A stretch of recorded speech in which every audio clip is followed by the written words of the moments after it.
खुलुमबाय गोजोन फुंबिलिनि गासिबो बड'लेण्ड बुब्लिनि अनसायगिरिफोरखौ बरायग्रोबाय। दिनै 12 सेप्तेम्बर मंगलबारनि फानजामुथिखौ फरायथिनो लादों आंखिलिखां ब्रह्मआ।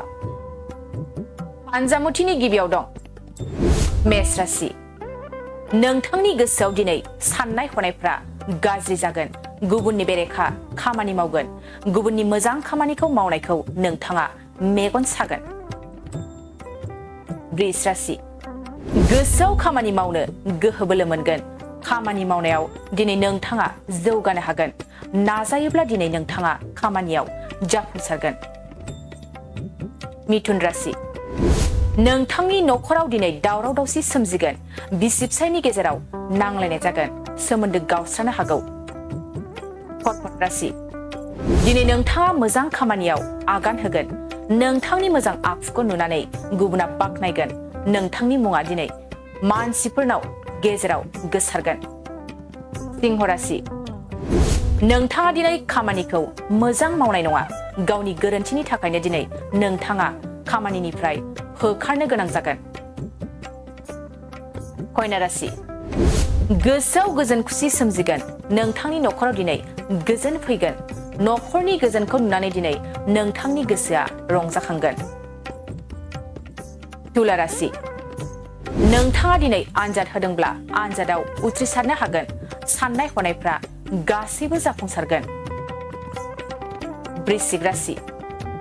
दिनै नोंथाङा खामानि मावनायाव गोसो जनाय नङा। खामानि मावनाय समाव नोंथांनि गोसोआ उलु गुजुं जागोन। मोनसे खामानियाव थाथेरनो गोसो जनाय नङा। धनु राशि। नोंथांनि गोसोआव दिनै दुखु सोमजिगोन। थांखांनाय बाथ्राफोरखौ लानानै गोसोआव आघात मोनगोन। दुखुजों सहायनो गोनां जागोन। मकर राशि। न'खराव गोजोन खुसि फैगोन। न'खरनि गासैबो बिगोमाफोरनि गेजेराव अनलायनाया बांगोन। दिनै नोंथांनि न'खरा खुसिजों बुंफबगोन। कुम्भ राशि। नोंथाङा गोसोखौ एसे गोजोन मोनगोन। गुबुन गाज्रि लामानिफ्राय गोजानाव थागोन। नोंथांनिफ्राय सुथुरनि नोजोरा दिनै खम जागोन। मीन राशि। नोंथांनि दिनैनि साना मोजां जानाय नङा। दिनै नोंथाङा खैफोदाव गोग्लैनो हागौ। सुथुरनि नोजोरा नोंथांजों थागोन। नोंथाङा दिनै सांग्रां थानाया मोजां।